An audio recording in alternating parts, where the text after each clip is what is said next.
You guys know I love my Mexican food, and this is a Southwest Mexican griddle bowl style. It's got potatoes. You guys know how we do it. It actually came out really fantastic, and this is our second bowl because the first one was gone before we could even take the picture. To get started, we need to make the salsa. Before we get on those vegetables, let me introduce you to today's sponsor, Bighorn. We did this last month and we did those restaurant quality steaks, and apparently the feedback was so incredible, we're doing it again. But I want to up the ante. I want to think outside the box. I want to show you what this bad boy is really about and how my mind really starts working. Today is all about a roasted salsa. We're going to put in some eggs, some black beans, and some hash browns, which is an inspiration we just had. It should be fantastic. All right, we got to start it on low, and simply enough, we're just going to cut the vegetables. Tomatoes, garlic, jalapeno, and onion. I love the fact of like a roasted salsa, so that's what we're going to accomplish. I'm just looking to expose some surface area so that way they can get really nice and blistered. I'm gonna hit those tomatoes just with a little bit of salt right before we broil them. Does not take long at all, 3 to 5 minutes, absolutely max. We got it on low, and we're gonna start kind of low here to let it do its thing. And while the vegetables are going, let me talk about Bighorn. So in the last video, we talked about not only the restaurant quality steaks I mentioned earlier, but the temperature. This thing can reach like 1,500 degrees. And as soon as I got it and started playing with it, we knew right away that it was like a perfect griddle accompaniment. I've always said the griddle is perfect for bottom end heat, but a lot of times we're missing that top end heat. With low and high settings, this can do that for you. Plus you have the ability to change the height of this. You can go low, you can go high, and that's what we're doing right now. You smell it? You can already smell it. Whew. There we go. My mother-in-law found out about this through that video, and she was like, you have to make me a steak on it. It was her birthday, so we had a ton of people over and made steaks. And I mentioned, remember how that tallow and the butter can drip down and roast vegetables? We put broccoli on the bottom of the pan, and we put butter on those fillets, and she still today thinks that it's the best steak she's ever had, which makes me sad because I feel like I've made her a lot of good steaks in the past. But it really does come back to this. That crust is undeniable. Once you get that Maillard reaction, it's fantastic. And all that broccoli and all those steaks were actually cooking the same Bighorn. So it just shows you the amount of volume it can go through. Kind of like a one-pan wonder. Now that everything's getting soft, we're going to raise it up and put a little bit higher to really start that charring effect. Oh yeah, nice color. Nice color. Just a little bit more. As some of them get done, we're just going to go and pull those, rotate the stuff around if needed. Now that they're done roasting, everything in the pool, the tomatoes, the onions, the garlic, the jalapeno, fresh cilantro, just a little bit of salt, and a fresh squeeze of lime. And you can make it as smooth as you want. Oh yeah, and that is a fantastic roasted homemade salsa on the Bighorn infrared steak grill. Looky there. Ooh, yeah. Hey, they may call it the steak grill, but when you think outside the box, there's no end in sight. On point. Taste that. That is legit. God, that's good. I don't know why we don't make fresh more often. Golly, that is so good. The charring, Yep. in my opinion, it does add smokiness, but I think it brings out the sweetness as well. So, Golly, that's good. That's super good. That was like less than 10 minutes.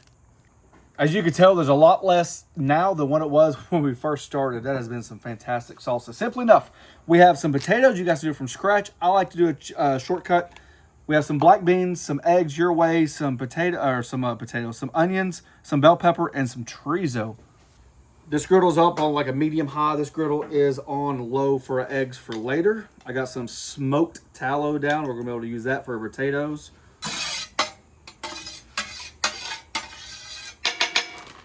And we're just looking at one layer. As those potatoes are starting to brown on one side, you notice our griddle is a lot hotter now. I'm just going to sporadically place the peppers and onions on there.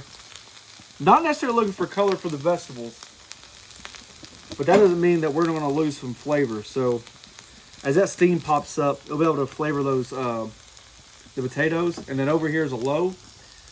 I'm gonna start off that chorizo. I'm just gonna look to brown it off. You can mix them together if you want to. I do it quite often. But since it's a bowl, I'm separating all the ingredients.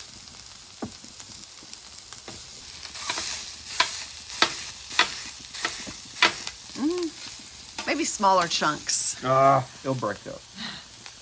And for the potatoes, some jalapeno, some butter, some garlic, salt and pepper. It's like potatoes' best friend.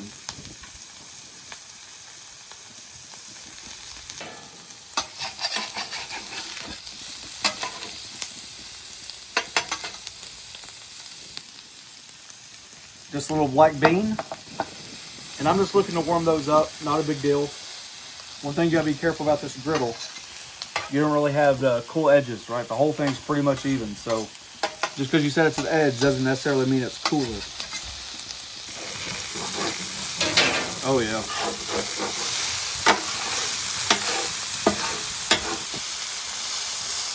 Smells so good. Mm-hmm.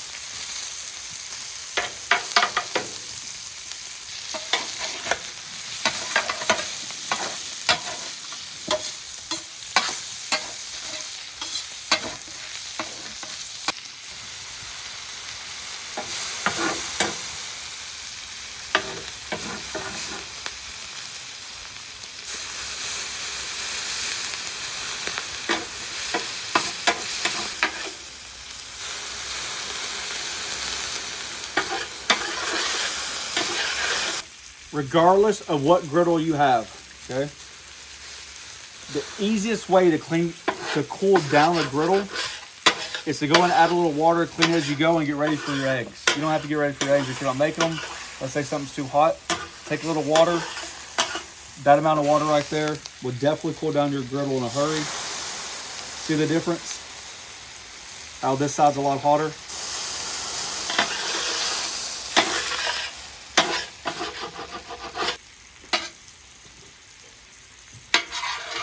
Might seem like an odd way to scramble your eggs, but you know what? If it wasn't for YouTube and me doing videos, I actually do this quite often at the house, so. Saves a dish. Yep.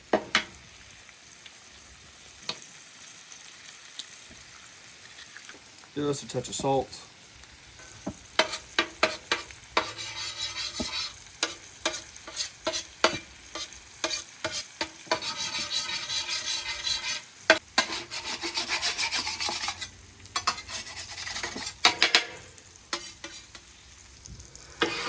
Alrighty, look at that color on those potatoes. So, the bottom of my skillet, or bowl,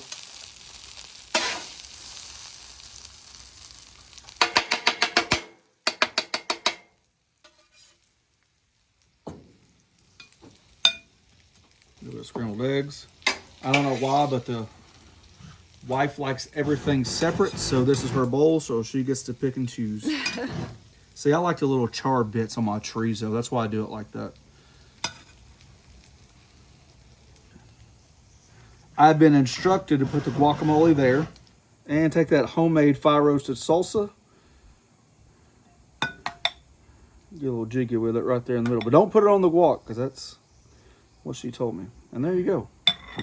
There's a fantastic looking scrambled bowl. I'd eat that all day. And to finish up, I just want to thank Bighorn once again for sponsoring this video. I think we've used it like 13 to 15 times, maybe 6, 7 if you guys know, you know. The point is although we have a dishwasher, I typically wash the dishes myself because we go through so many throughout the day. But this thing stayed extremely clean, easy to wipe, all that stuff, and it's easy to clean. And I've really honestly enjoyed it. I really think it is a griddle's best friend, right? What the griddle does for the bottom end heat, this does for top end heat, and it's a really match made in heaven. If you guys are interested, check that link out below. We'd love for you guys to get a hold of one. It really is a great apparatus to have outside. Multiple use operation, and that's what we like about it. All right, kiddo. Enough talking. You wanted everything separate. Is there a certain... Would you like to take the first... What would you like? Because I don't even know how you get into this. It just looks pretty. Oh. Well. Glad you didn't want to separate me. You know the potatoes good. Give me a little bite of everything. Now, how do you want to do that? That's why you have multiple bites. See, I like the chorizo and the potatoes cooked together. But I guess one thing about this, you really get separation of flavors. Mm-hmm. So I could understand that value, which is what I'm a big fan of. I'm telling you, that salsa's on point. I know. That salsa, we've eaten half of it already. All right, guys, there you go. There's another classic down the hole, as they say.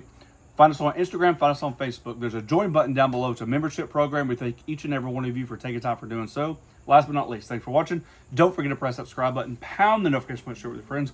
Peace.